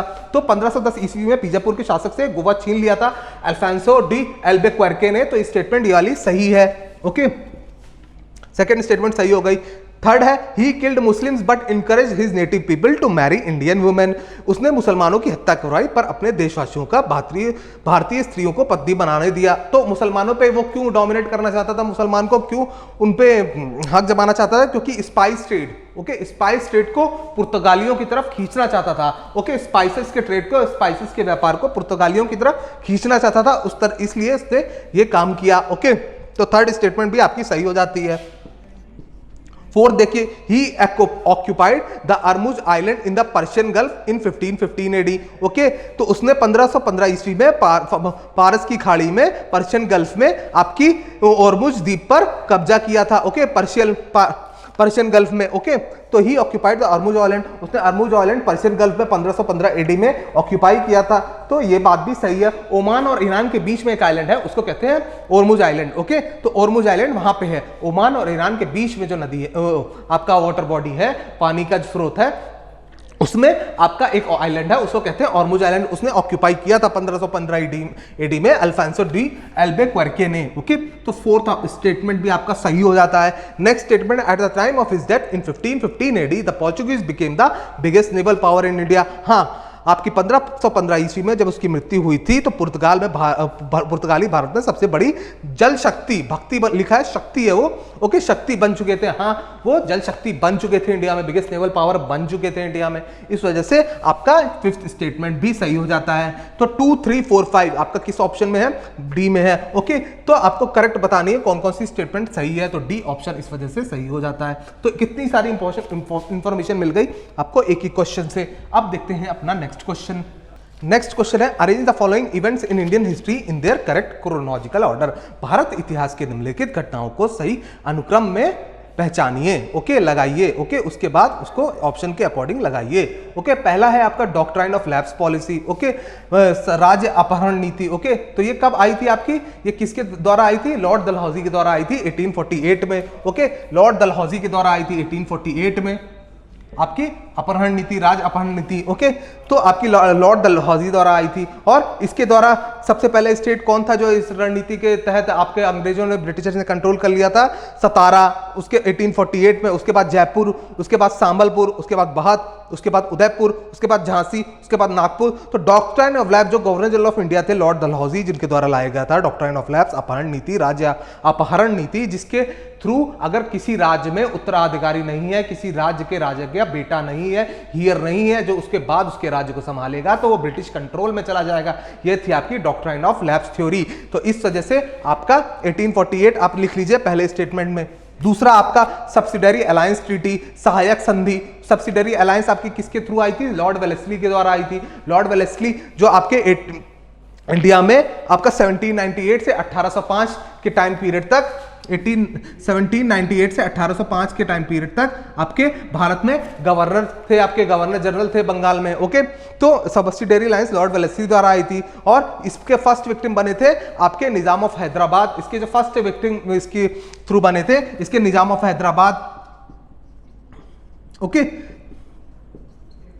आपसे पूछा जाए कि पहला विक्टिम आपका कौन बना था? निजाम ऑफ हैदराबाद बने थे। इस पॉलिसी के थ्रू क्या होता था? 1798 में बने थे।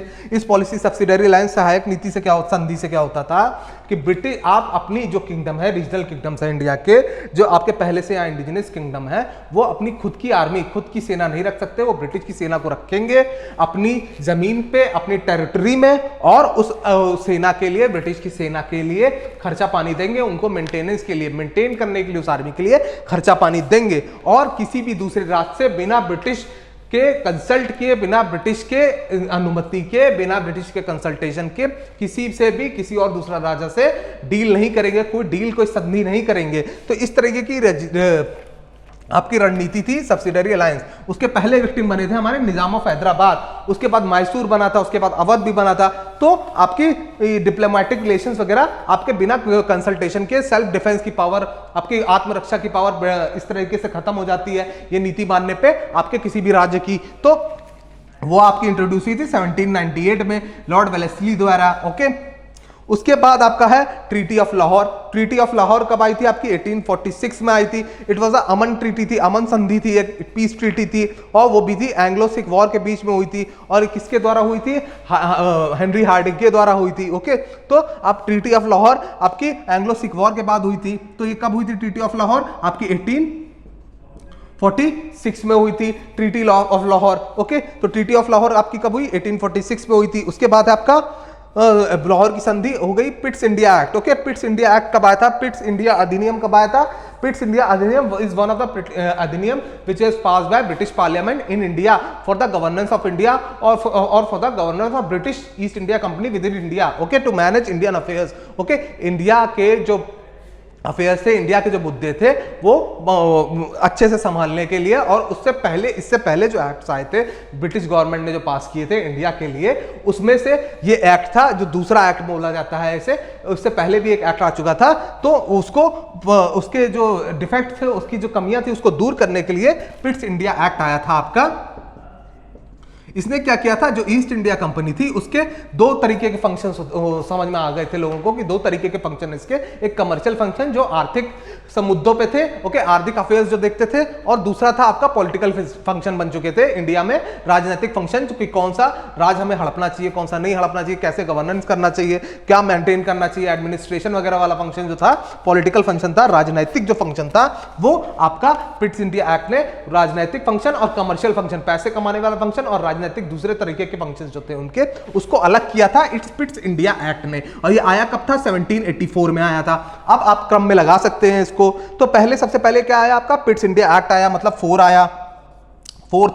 उसके बाद आया आपका कौन सा, उसके बाद आपका सब्सिडरी अलायंस, आपका सहायक संधि आई, तो आप 2 लगा सकते हैं, ओके। उसके बाद आपका कौन सा आया, उसके बाद आपका 1846 वाला इवेंट आया, treaty of Lahore, okay, treaty of Lahore आया, तो आपका 3 हो जाएगा, ओके। उसके बाद आपका क्या आया, डॉक्ट्राइन ऑफ लैप्स 1848 में, राज्य अपहरण नीति, तो 24231 हो जाएगा, तो 13 का आपका क्या हो जाएगा, आपका ए हो जाएगा, ओके।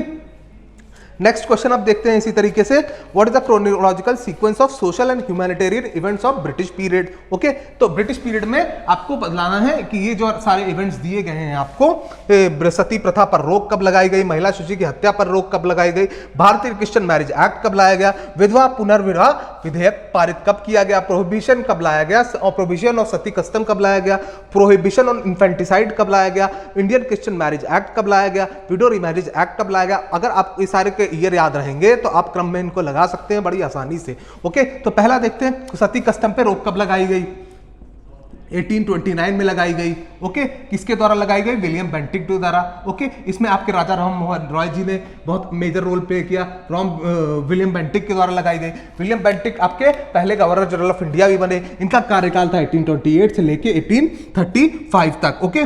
इसमें 1828 से लेके 1833 तक ये आपके गवर्नर जनरल ऑफ बंगाल बने रहे। उसके बाद इनको कन्वर्ट कर दिया गया 1833 से 35 तक governor general of India, okay. इस पोजीशन को होल्ड कर रहे थे विलियम बेंटिक गवर्नर जनरल की, उसको गवर्नर जनरल ऑफ इंडिया के पोस्ट में कन्वर्ट कर दिया गया। सती आपकी 1829 में आई। उसके बाद आई आपकी prohibition on infanticide, okay. Infanticide, महिला शिशु की हत्या पे रोक लगाई गई, ओके। इन्फेंटिसाइड ये कब आई आपकी, ये 1870 में आई। और ये किसके कार्यकाल के दौरान आई, आपके लॉर्ड मायो, तब गवर्नर आपके वॉइसरॉय कहलाते थे, तो उनका कार्यकाल था आपका आप कह सकते हैं 1869 से लेके 72 तक, ओके। 1869 से लेके 72 तक का था, ओके। लॉर्ड मायो के टाइम पे आई थी, ओके, यानी 1870 में आई होगी। उसके बाद आया था आपका इंडियन क्रिश्चियन मैरिज एक्ट। ये आपका कब आया था, इंडियन क्रिश्चियन मैरिज एक्ट 1872 के टाइम पे आया था। उसके बाद आया था window remarriage act, okay. Window remarriage act आप आया था लॉर्ड डलहौजी के टाइम पे। विडो रीमैरिज एक्ट आपका आया था लॉर्ड डलहौजी के टाइम पे 1856 में। तो डलहौजी का टाइम पीरियड आप माना जाता है 1848 से 1856 तक का माना जाता है। तो आप टाइम पीरियड भी जान लिया और किसके राज में कौन सा आया था ये भी जान लिया आपने। तो आपका सती इन्फेंटिसाइड देख लिया, आप क्रम में भी लगा सकते हैं। सती पहले आपका सबसे पहले आया है यहाँ पे, तो आपका 1 हो गया। उसके बाद आपका कौन सा आया है, आपका ये वाला आया है आपका विडो रीमैरिज एक्ट, तो आपका कौन सा हो गया, 4 हो गया, ओके। उसके बाद आपका इन्फेंटिसाइड वाला 1870 में आया तो 2 हो गया। उसके बाद आपका आया है इंडियन क्रिश्चियन मैरिज एक्ट, तो आपका 3 हो गया, 1423। तो डी ऑप्शन आपका हो गया इस तरीके से, ओके। अब मूव करते हैं अपने नेक्स्ट क्वेश्चन में। नेक्स्ट क्वेश्चन है मैच लिस्ट 1 विद लिस्ट 2, सूची 1 को सूची 2 से सम्मिलित कीजिए, ओके। लॉर्ड डलहौजी आपका लिस्ट 1 में दिया है लॉर्ड डलहौजी, और दूसरे में दिया है आपका कि उन्होंने पहले में आपका वाइसरॉय गवर्नर जनरल दिए हैं, वाइसरॉयज दिए हैं, और दूसरे में आपका दिया है कि उनके द्वारा उनके टाइम पीरियड में कौन सी ऐसी इंपॉर्टेंट इवेंट्स दिए हैं चारों में कि आपको मैच करना है किस वाइसरॉय के टाइम पीरियड में, किस गवर्नर जनरल के टाइम पीरियड में आपका कौन सा इंपॉर्टेंट इवेंट हुआ, कौन सा मेन इवेंट हुआ। तो लिस्ट 1 में आपका दिया पहला लॉर्ड डलहौजी का मैंने टाइम पीरियड आपको बता दिया। तो सबसे इंपॉर्टेंट इवेंट इनके कई इंपॉर्टेंट इवेंट हुए थे इनके टाइम पीरियड में। One of the important events थे कि रेल सर्विस की शुरुआत हुई थी, कि कहाँ से कहाँ के बीच में हुई थी, बॉम्बे और थाने के बीच में हुई थी। कब हुई थी, आपकी 1853 के बीच में हुई थी। तो इस तरीके के इवेंट्स हुए थे डलहौजी के टाइम पीरियड में। हार्डिंगे के टाइम पे क्या हुआ था, ओके, हार्डिंगे के टाइम पे क्या हुआ था, उससे पहले आप देख लीजिए कर्जन के टाइम पे क्या हुआ था। तो लॉर्ड कर्जन जिनका टाइम पीरियड आप माना जाता है 99 से लेके 1905 उनके टाइम पीरियड में partition of Bengal, okay, Bengal का पार्टीशन का विभाजन का अनाउंसमेंट हुआ था ईस्ट बंगाल और वेस्ट बंगाल में। फिर हार्डिंगे के टाइम में क्या हुआ, हार्डिंगे के टाइम में आपका हुआ कि हार्डिंगे के टाइम में उसको एन्यूल कर दिया जाएगा, उसको पार्टीशन ऑफ बंगाल को उलट दिया गया, दिल्ली दरबार जब ऑर्गेनाइज कराया गया, ओके। तो उस दिल्ली दरबार ऑर्गेनाइजेशन जब ऑर्गेनाइज हुआ तब ये पार्टीशन ऑफ बंगाल को उलट दिया गया, इसको रिवर्स कर दिया गया, इसके डिसीजन को, ओके। तो आपका इनका टाइम पीरियड जान लीजिए आप 1910 से लेकर 1916 का था, ओके। तो इसको जब हुआ था ये इवेंट के बाद जब हार्डिंगे आए थे तो उन्होंने इनको टाइम पीरियड में दिल्ली दरबार में पार्टीशन ऑफ बंगाल के डिसीजन को रिवर्स कर दिया गया था, ओके। तो इस तरीके के इवेंट्स हुए। अब बचे आपका लॉर्ड रिपन। तो लॉर्ड रिपन के टाइम पे फर्स्ट रेगुलर सेंसस, ओके, पहला भारत में प्रथम नियमित जनगणना हुई थी, ओके, फर्स्ट सेंसस रेगुलर वाला, ओके। उससे पहले भी सेंसस हो चुका था एक बार, लॉर्ड मायो के टाइम में कोशिश की गई थी, ओके, बट रेगुलर बोलते हैं, उसके बाद नियमित रूप से होने लगा, उसको कहते हैं। और किसके टाइम पीरियड में चालू हुआ, लॉर्ड रिपन के टाइम पे चालू हुआ। तो फर्स्ट सेंसस आपसे पूछा जाए तो लॉर्ड मायो बोलेंगे, फर्स्ट रेगुलर सेंसस, पहला नियमित सेंसस कब हुआ, नियमित जनगणना कब हुई, नियमित जनगणना बोलेंगे आप लॉर्ड रिपन के टाइम में हुई। तो इससे आप ऑप्शन मैच करेंगे तो ए कौन से ऑप्शन में चला जाएगा आपका, ए आपका 1 में चला जाएगा। बी लॉर्ड हार्डिंगे के टाइम में आपका क्या हुआ, दिल्ली दरबार हुआ, तो जिसने पार्टीशन ऑफ बंगाल के डिसीजन को नलिफाई कर दिया वो आपका कब हुआ, हार्डिंगे के टाइम में हुआ। तो बी का आपका क्या हो जाएगा 3। सी लॉर्ड रिपन के टाइम में क्या हुआ आपका, लॉर्ड रिपन के टाइम में आपका रेगुलर सेंसस हुआ, वो नियमित जनगणना हुई, और उसके बाद आपका क्या हुआ, लॉर्ड कर्जन के टाइम में पार्टीशन ऑफ बंगाल का अनाउंसमेंट हुआ, तो 2 हो जाएगा। तो 1342 किसमें आपका ए ऑप्शन में है, तो ए ऑप्शन आपका सही हो जाता है इस तरीके से, ओके। तो ये आपका ऑप्शन मैच कर गया, ओके। अब देखते हैं अपना नेक्स्ट क्वेश्चन, हम नेक्स्ट क्वेश्चन मूव करते हैं अपने। नेक्स्ट क्वेश्चन है मैच द फॉलोइंग। एक तरफ आपको संस्था दी है, ऑर्गेनाइजेशन दी है, दूसरी तरफ दी है उसके फाउंडिंग, उसके संस्थापक मेंबर के बारे में बताइए। 19वीं सेंचुरी में क्या हो रहा था, इंडिया में जब 19वीं सेंचुरी चल रही थी, जब ब्रिटिश ईस्ट इंडिया कंपनी का आधे टाइम तक शासन था, और उसके आधे टाइम में आपके 19वीं सेंचुरी में जब ब्रिटिश क्राउन ने आपकी डायरेक्ट रिस्पॉन्सिबिलिटी एज्यूम कर ली थी इंडिया की 1857 के रिवॉल्ट के बाद, तो उसमें क्या हुआ आपका, उस टाइम पीरियड के दौरान इंडिया के जो ट्रेडिशंस थे, हिंदू के जो ट्रेडिशंस थे, उन पे भी बहुत अटैक हो रहा था, क्योंकि कुछ जो सोशल इविल्स है, जो सोशल प्रॉब्लम्स थी इंडिया में, जैसे सती सिस्टम पे अटैक हो रहा था, विडो रिमैरिज करवाने के लिए बात चल रही थी, चाइल्ड मैरिज पे अटैक हो रहा था कि चाइल्ड मैरिज क्यों हो रही है, और आपके वुमेन के एजुकेशन के लिए काम हो रहा था, वुमेन के जो स्तर गिरा हुआ था सोसाइटी में उसको उठाने के लिए बात हो रही थी, डिप्रेस्ड क्लास के लोगों को अच्छे पोजीशंस देने की बात हो रही थी, डिप्रेस्ड क्लास के लोगों के हक के लिए बात हो रही थी, उनके एक्सप्लॉयटेशन शोषण को रोकने के लिए बात हो रही थी। तो उनको जब बात हो रही थी तो किसके थ्रू हो रही थी, ऑर्गेनाइजेशन संस्था बनाई गई थी, वो ये सब बातें करती थी कि भैया ऐसे सोशल इविल जो हिंदू ट्रेडिशन, हिंदू प्रथा चली आ रही है, मुस्लिम प्रथा जो में जो गलत चीजें हैं, हिंदू प्रथा में जो गलत चीजें हैं, जो आपके किसी मुद्दों पे कोई अच्छा बेसिस नहीं कर रही है, लोगों का कल्याण नहीं कर रही है, ऐसे ट्रेडिशन, ऐसी प्रथाएं जो चली आ रही है, उनको रोको, उनको रोकने के लिए का काम करती थी, उनको रोकने के लिए बताती थी, उनके खिलाफ जागरूक करती थी लोगों को। जैसे एक और इस तरह का सिस्टम था हिंदू में, कास्ट सिस्टम, ओके, जाति प्रथा थी, कौन किस कास्ट का है, ब्राह्मण हम हैं तो सबसे ऊंचे हैं, क्षत्रिय हैं तो अलग हैं हम, और वैश्य हैं तो ऐसे हैं। तो कास्ट सिस्टम हमारा बहुत ही रिजिड था, बहुत ही बेकार था, तो उसको उसके खिलाफ भी अब वो अटैक करती थी ये सारी ऑर्गेनाइजेशन। तो सोचिए अब भी इतना ज्यादा है कास्ट सिस्टम, तो उस समय तो बहुत ही ज्यादा था। तो इस वजह से आपका उसको सबको अटैक करने के लिए उन सारे जो इस तरीके की जो कास्ट सिस्टम की जो प्रॉब्लम्स थी उनको उनके खिलाफ एक अटैक करने के लिए, उनके खिलाफ एक मूवमेंट चलाने के लिए ये सारी ऑर्गेनाइजेशंस बनाई गई जो इस क्वेश्चंस में दी हैं, प्रार्थना समाज, रामकृष्ण मिशन, सत्यशोधक समाज। तो के और आपका डी दिया है मोहम्मदन एंग्लो ओरिएंटल कॉलेज, वो जो बाद में जाके अलीगढ़ मुस्लिम यूनिवर्सिटी बना, ओके। तो इसी तरह की बहुत सारी ऑर्गेनाइजेशन बनी, जैसे प्रार्थना समाज के बारे में पूछा है पहले।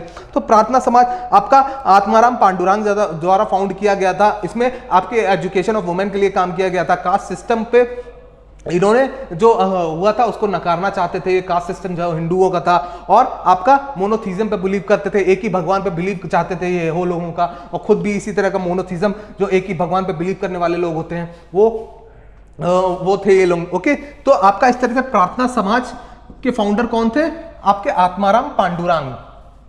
दूसरे क्या है आपके, दूसरा है Ramakrishna mission, okay, Ramakrishna mission आपका कौन सा है? रामकृष्ण मिशन में आपका क्या काम किया रामकृष्ण मिशन ने? आपके रामकृष्ण मिशन ने स्वामी विवेकानंद जी थे इसके फाउंडर। ओके, इसने क्या किया? इसने कास्ट सिस्टम को टारगेट बनाया, कास्ट सिस्टम को खत्म करना चाहते थे। ओके, अगेंस्ट थे उस चीज के जो आपका कास्ट सिस्टम हिंदुओं में चला आ रहा है। ओके, इंडियन एजुकेशन सिस्टम जो था इंडिया का, जो आपका शिक्षा प्रणाली थी, उसमें भी बदलाव चाहते थे ये कुछ। ओके, तो इस तरीके से ये चाहते थे, और हिंदुओं की अच्छी जो बातें थी, हिंदुज्म में जो अच्छी बातें थी, उसका रिवाइवल चाहते थे, उसका पुनर्जीवित होना चाहते थे ये। ओके, वो चाहते थे कि वो बातें फिर से पुनर्जीवित हों। तो आपके रामकृष्ण मिशन के फाउंडर कौन होंगे फिर? स्वामी विवेकानंद जी। ओके, अब नेक्स्ट देखते हैं आपके सत्यशोधक समाज। सत्यशोधक समाज आपका के फाउंडर कौन थे? सत्यशोधक समाज ज्योतिराव फूले जी थे। सत्यशोधक समाज आपका किस के लिए काम करता था? इसका ऑब्जेक्टिव था इसका कि जो लेस प्रिविलेज लोग हैं, जो आपके समाज में दबा दिए गए लोग हैं, एक्सप्लॉयटेटिव लोग हैं, वो एक्सप्लॉयटेशन हो रहा है जिन पे, शोषण हो रहा है जिन पे, कैसे ऐसे लोग हैं, दलित हैं, शूद्र हैं, वुमेन्स हैं, वो जो आपके दबा दिए गए हैं दूसरे शक्तिशाली लोगों द्वारा, जिनको सोसाइटी में अच्छा दर्जा हासिल है उस टाइम पे, उनके द्वारा जो दबा दिए गए लोग हैं, जैसे दलित हैं, शूद्र हैं, जो ऐसे ऐसे काम करते हैं जो आम इंसान नहीं करते, जैसे आपके क्लीनिंग वर्कर्स वगैरह होते हैं, तो इस तरह के लोगों के लिए ये काम करता था सत्यशोधक समाज। ओके, इसका बेस था आपका पुणे, और इसके फाउंडर थे आपके ज्योतिराव फूले जी। ओके, तो इसका फाउंडर देख लिया हमने। अब हम देखते हैं इनके next Mohammedan Anglo Oriental college, जो आपका Mohammedan Anglo Oriental college. Okay, इसके आपके संस्थापक कौन थे? फाउंडर कौन थे? आपके सैयद अहमद खान जी, सर सैयद अहमद खान जी। ओके, सैयद अहमद खान जी, और यही आपका जाके बाद में अलीगढ़ मुस्लिम यूनिवर्सिटी बनता है। Okay, Mohammad Anglo Oriental college कब आपका संस्थापना हुई थी? 1875 में हुई थी। ओके, तो 1875 में हुई थी। तो इस तरीके से प्रार्थना समाज में आपका कौन सा मैच कर गया? आत्माराम पांडुरंग ए में 2 मैच कर गया। रामकृष्ण मिशन में कौन सा मैच कर गया? बी में 1 मैच कर गया। सी में आपका क्या सत्यशोधक समाज में क्या मैच कर गया? 4 मैच कर गया। डी में आपका क्या मैच कर गया? डी में आपका मैच कर गया, आपका डी में मैच कर गया 3। तो 2 1 4 3, तो 2 1 4 3 आपका किसमें? सी ऑप्शन आपका सही हो जाता है इस तरीके से। ओके, नेक्स्ट क्वेश्चन आप देखते हैं अपना। तो यहां तक तो हमने हिस्ट्री के क्वेश्चंस देख लिए। अब इंडियन पॉलिटी, भारतीय राज्य व्यवस्था, दैट इज इंडियन कॉन्स्टिट्यूशन, भारतीय संविधान की कुछ आपके क्वेश्चंस देख लेते हैं। वो भी आपकी जीके में पूछे जाते हैं, जीके के पार्ट में, जनरल स्टडीज के पार्ट में, आपके एनडीए पेपर में। ओके, उसको भी देख लेते हैं। तो पहला है आपका, India is a secular state, this means that Indian state supports the preamble of India is a secular state, this means that Indian state is, Bharat एक धर्मनिरपेक्ष देश राज्य है। इसका मतलब क्या है कि भारत गणराज्य, दैट भारत गणराज्य क्या है? धर्म विरोधी नागरिकों का समर्थन करता है, support the anti religious people, support the religion of majority class people, बहुसंख्यक समुदाय के धर्म का समर्थन करता है, support the religion of minority class people, अल्पसंख्यक समुदाय के धर्म का समर्थन करता है, does not support any definite religion, किसी निश्चित धर्म का समर्थन नहीं करता है। तो अगर कोई कंट्री सेक्युलर कॉन्सेप्ट को फॉलो करती है, सेक्युलर में जो सिद्धांत है उसको फॉलो करती है, तो उससे उस कंट्री को क्या कहेंगे आप?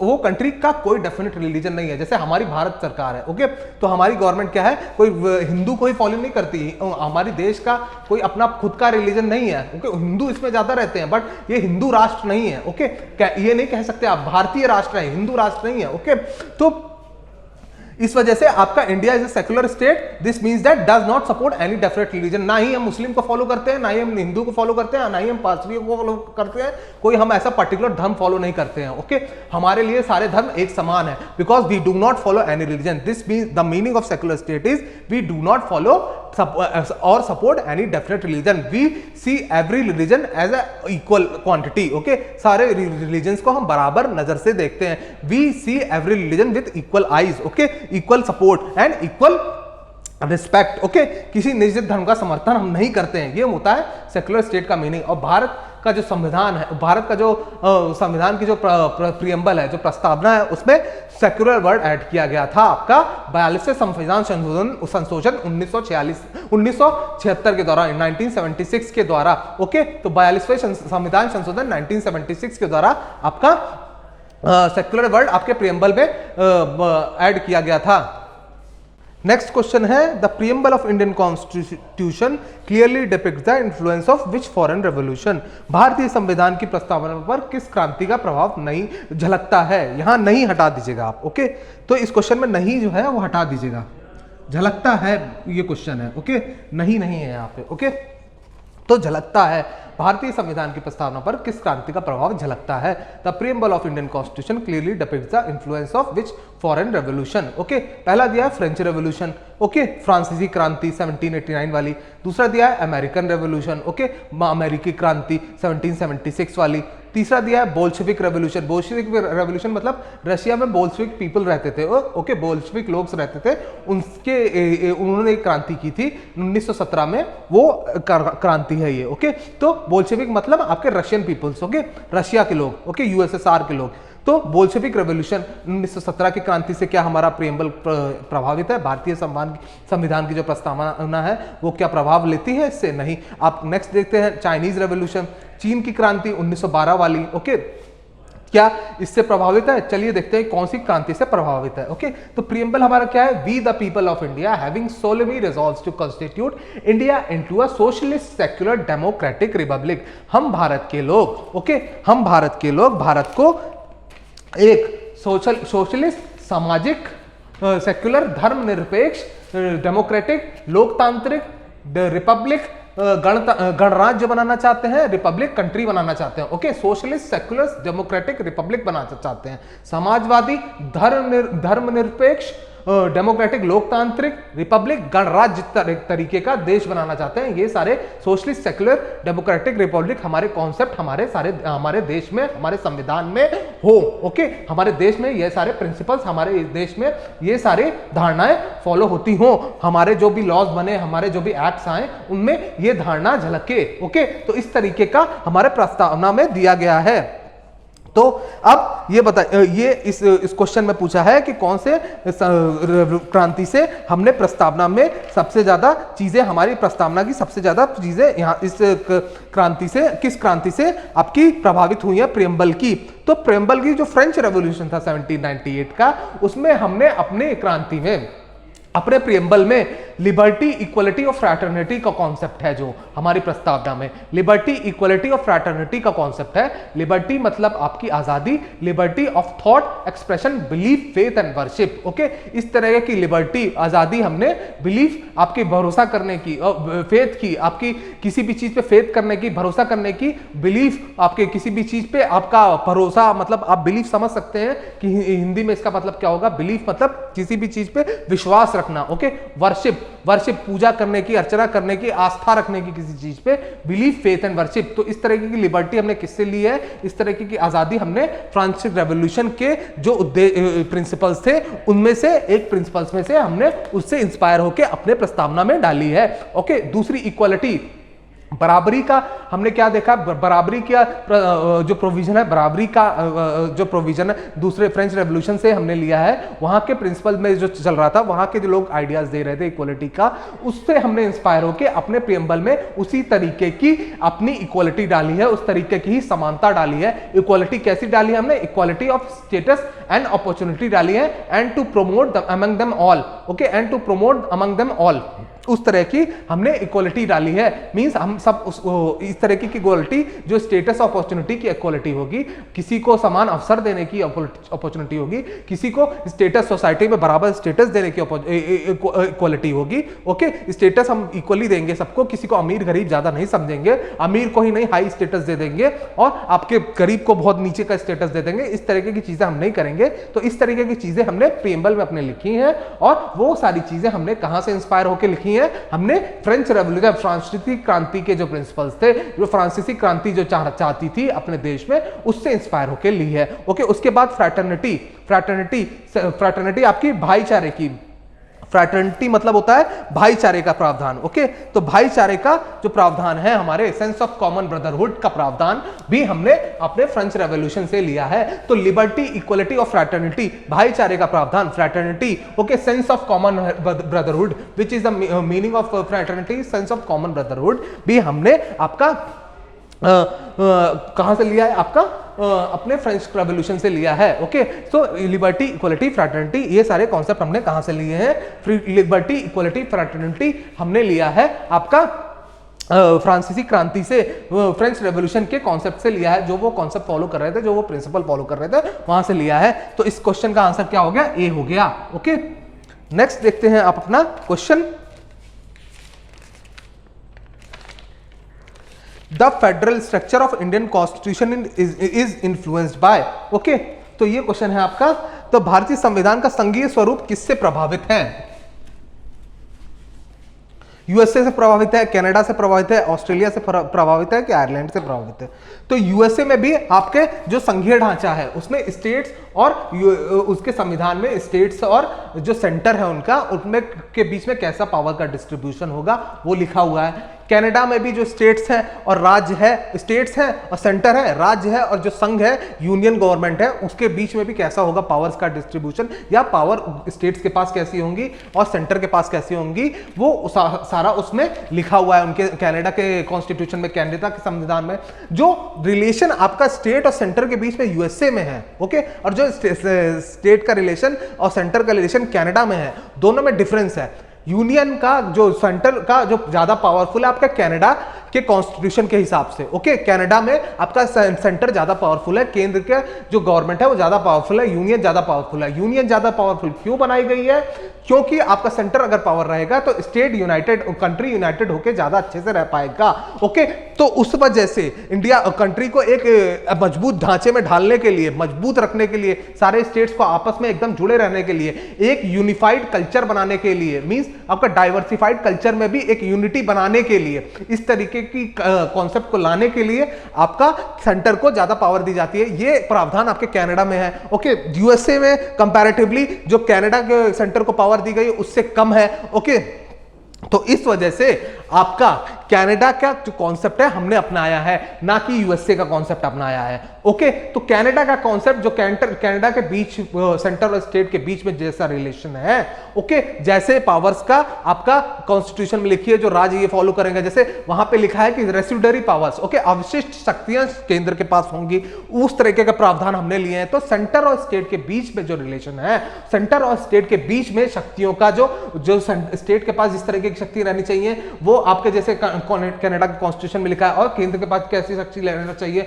जो आपके कनाडा का कॉन्स्टिट्यूशन में लिखा है, उसमें से बहुत सारे प्रावधान हमने कनाडा से इंस्पायर होकर लिए हैं, कनाडा के कॉन्स्टिट्यूशन से इंस्पायर होकर लिए हैं। तो इस तरीके से कह सकते हैं जो फेडरल स्ट्रक्चर है हमारा, जो संघीय हमारा ढांचा है, और उसके बीच में जो प्रावधान हमने बांटे हैं वो कनाडा के कॉन्स्टिट्यूशन से इंस्पायर होकर बांटे हैं। ओके, तो यहां पे हमारा जो भारतीय संविधान का संघीय स्वरूप, इस वजह से जब हमने बहुत सारे वहां के प्रावधान अपने कनाडा के कॉन्स्टिट्यूशन के प्रावधान लिए संघीय स्टेट्स और सेंटर के रिलेशन में, तो इस वजह से जो हमारा फेडरल स्ट्रक्चर है, जो संघीय ढांचा है, वो कनाडा से इंस्पायर होकर बना है, कनाडा के कॉन्स्टिट्यूशन से इंस्पायर होकर बना है, इसलिए हमारा बी आपका ऑप्शन सही हो जाता है।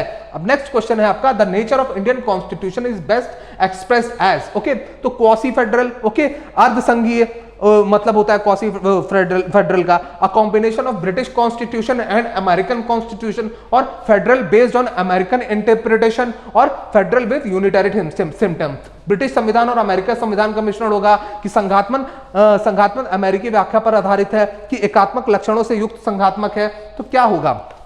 तो आपका मैंने अभी आपको बताया जो नेचर ऑफ इंडियन कॉन्स्टिट्यूशन है वो कनाडा का कॉन्स्टिट्यूशन बहुत इंस्पायर हुआ है। ओके, तो अगर आपकी बात होती है फेडरल स्ट्रक्चर की, संघीय ढांचे की, तो अब उसमें क्या होता है कनाडा के कॉन्स्टिट्यूशन में, मैंने बताया कि सेंटर ज्यादा स्ट्रांग होता है, तो सेंटर ज्यादा स्ट्रांग होगा तो संघ आपका एकात्मक लक्षणों से युक्त संघ होगा, वहां पे जो हमारा भारत में होगा तो एकात्मक लक्षण उसमें ज्यादा होंगे अगर सेंटर स्ट्रांग होगा, क्योंकि आपको एक यूनिफाइड स्टेट बनाना है, यूनिफाइड कंट्री बनाना है, जिसमें डाइवर्सिफाइड बहुत ही विविध तरह के कल्चर रहे, बट एक यूनिटी की स्पिरिट ज्यादा रहे। ओके, तो इस यूनिटी की स्पिरिट भी बहुत जरूरी है अगर बहुत ज्यादा कल्चर आपके कंट्री में रहते हैं, तो to maintain the unity of that to maintain the unity of that type of a country in which there are very much cultural diversities. उस तरह की कंट्रीज में जहां पे बहुत ज्यादा कल्चरल सभ्यताएं रहती हैं, बहुत तरीके की सभ्यताएं रहती हैं, उसमें आपको संघ को सेंटर को आपको स्ट्रांग बनाना पड़ेगा to maintain the unity of that country, उसके कंट्री की एकता को बरकरार रखने के लिए। ओके, इस वजह से जो आपका नेचर ऑफ इंडियन कॉन्स्टिट्यूशन है वो आपका फेडरल है, उसमें यूनिटरी लक्षण पाए जाते हैं काफी तरीके से। ओके, संघात्मक जो आपका एकात्मक लक्षणों से युक्त संघ बना है हमारा। ओके, एकात्मक लक्षण उसमें थोड़े से ज्यादा हैं। ओके, इस वजह से डी ऑप्शन सही हो जाता है। क्वासी फेडरल, इंडियन कॉन्स्टिट्यूशन को अर्ध संघात्मक कुछ लोगों द्वारा कहा गया है, जैसे केसी वियरे ने, जो इंडिया जब काम करता है, इंडिया का कॉन्स्टिट्यूशन एट वर्क होता है, प्रैक्टिस में, रियल वर्क में अर्ध संघात्मक की तरह काम करता है, ये केसी वियरे द्वारा कहा गया था। बट इंडिया के लिए अगर मोस्ट अप्रोप्रिएट लाइन अगर कोई यूज किया जाएगा कि India constitution is federal with unitary symptoms, means इसका क्या होता है कि Indian constitution is federal with unitary bias. Okay, unitary की तरफ पावर, यूनियन की तरफ पावर थोड़ा ज्यादा झुकी हुई है। ओके, एज कंपेयर टू जो स्टेट्स हैं उनकी तरफ से। ओके, तो दैट इज व्हाई आपका डी ऑप्शन सही हो जाता है। ओके, अब आपका combination of British constitution American constitution तो है, but nature of Indian constitution आपका कैसा है वो वहां बताना है आपको। आपका बहुत सारी बातें ब्रिटिश कॉन्स्टिट्यूशन से हमने ली हैं। ओके, और अमेरिकन कॉन्स्टिट्यूशन से भी कुछ बातें ली हैं, जैसे फंडामेंटल राइट्स हो गया, आपका इंडिपेंडेंट जुडिशरी हो गया। ओके, जुडिशरी जो आपका न्यायिक पालिका है उसकी आजादी का जो प्रावधान है, वो उस तरीके की चीजें हमने ली हैं अमेरिकन कॉन्स्टिट्यूशन से। बट हम ये अगर नेचर बताना होगा, आपको प्रकृति कैसी है आपके भारतीय संविधान की, तो इस तरह की बताएंगे कि हमारा जो संविधान है वो एकात्मक लक्षणों से युक्त एक संघ है। ओके, तो ये आपका डी हो जाता है। ओके, नेक्स्ट क्वेश्चन देखते हैं अपना। The word secular was inserted into the Constitution of India by 44th Constitutional Amendment Act, 52nd Constitutional Amendment Act, 42nd Constitutional Amendment Act और आपका 34th Constitutional Amendment Act। तो मैंने आपको बताया था अभी 42nd Constitutional Amendment Act, 42वें संविधान संशोधन द्वारा आपके 3 वर्ड को ऐड किया गया था आपके प्रस्तावना में, आपके प्रियम्बल में, सोशलिस्ट, सेक्युलर और इंटीग्रिटी। सोशलिस्ट समाजवादी, सेक्युलर आपका धर्मनिरपेक्ष, ओके, पंथ निरपेक्ष भी कहते हैं जिसे, इंटीग्रिटी अखंडता। ओके, तो ये तीनों वर्ड आपके प्रस्तावना में, प्रियम्बल में इस्तेमाल किए गए थे, इंसर्ट किए गए थे, डाले गए थे 42वें संविधान संशोधन 1976 द्वारा, 1976 द्वारा। ओके, 1976 द्वारा 42वें संविधान संशोधन 1976 द्वारा सोशलिस्ट समाजवादी, सेक्युलर और इंटीग्रिटी, ओके, ये तीनों वर्ड आपके डाले गए थे 42वें संविधान संशोधन द्वारा। ओके, तो पंथ निरपेक्ष शब्द भारत के संविधान में किस संशोधन द्वारा डाला गया था? 42वें संविधान संशोधन द्वारा। ओके, नेक्स्ट क्वेश्चन देखते हैं। An act, consider the following statements, निम्नलिखित कथनों पर विचार कीजिए। An act passed by in British parliament of India can be reviewed by judiciary. Bharat के संविधान द्वारा पारित विधान न्यायपालिका द्वारा पारित विधान न्यायपालिका द्वारा पुनर्विलोकन किया जा सकता है। ओके, तो जो भारत में अगर कोई अधिनियम पास होता है, क्या वो न्यायपालिका द्वारा पुनर्विलोकन उसका किया जा सकता है? जी हाँ, किया जाता है। ये पावर आपकी जुडिशरी को दी गई है। आपका उसको पावर को कहते हैं न्यायिक समीक्षा। किसी भी अधिनियम की, किसी भी इंडिया में रेगुलेशन की, लॉ की, कानून की, वो न्यायिक समीक्षा कर सकते हैं। क्या, किस हिसाब से करेंगे? क्या वो लॉ आपका संवैधानिक है कि नहीं, वो क्या लॉ जो पास हुआ है, अधिनियम जो पास हुआ है, वो संवैधानिक है कि नहीं, उसकी समीक्षा आपकी जुडिशरी, सुप्रीम कोर्ट, आपका उच्चतम न्यायालय कर सकता है। तो इस वजह से आपका फर्स्ट ऑप्शन सही हो जाता है, फर्स्ट स्टेटमेंट आपका सही हो जाता है। नेक्स्ट है, in Indian constitution a process has been laid for the enforcement of fundamental rights. Okay, तो यस, आपका इन्फोर्समेंट, भारत के संविधान के में मूल अधिकारों को प्रवर्तित करने की प्रक्रिया दी गई है। हाँ, इन्फोर्समेंट ऑफ फंडामेंटल राइट्स दिया गया है in the form of writs. Okay, तो आपको सुप्रीम कोर्ट के पावर हासिल है कि इन्फोर्स कराएंगे फंडामेंटल राइट्स। अगर किसी का आपका मूल अधिकार का खनन हो रहा है किसी भी वजह से, तो आपको सुप्रीम कोर्ट जाने का और हाई कोर्ट जाने का हक है। आपका आर्टिकल 32 और आर्टिकल 226 के तहत आप हाई कोर्ट और सुप्रीम कोर्ट जा सकते हैं। आप हाई कोर्ट और सुप्रीम कोर्ट दोनों जा सकते हैं। तो आपको जाने का अधिकार दिया है भारतीय संविधान ने। आपके अगर मूल अधिकारों का, आपके फंडामेंटल राइट्स का खनन हो रहा है तो वो उसको पावर दी गई है सुप्रीम कोर्ट और हाई कोर्ट को उसके इन्फोर्समेंट की, उसको लगाने की, उसको इन्फोर्स करवाने की, अगर वो in the form of writs, तो रिट्स जारी करते हैं अगर supreme court high court, okay. अगर इस केस में for the enforcement of fundamental rights, okay, वो रिट्स क्या होते हैं, हैबियस कॉर्पस होते हैं, mandamus, prohibition, certiorari, quo warranto, तो क्यों वारंटो, तो ये सारे रिट्स होते हैं। तो हिंदी में भी देख लेते हैं, बंदी प्रत्यक्षीकरण, ओके, परमादेश, प्रतिषेध, उत्प्रेषण, अधिकार परीक्षा, ये सारे रिट्स आपके जारी करता है सुप्रीम कोर्ट, हाई कोर्ट, जब in the form of writs, okay. तो हाँ, आपका सेकंड स्टेटमेंट भी सही हो जाता है। In Indian constitution process has been laid for the enforcement of fundamental rights in the form of writs, okay. तो आपका सेकंड स्टेटमेंट सही हो जाता है। तो इस वजह से आपका ऑप्शन क्या हो गया, सी हो गया।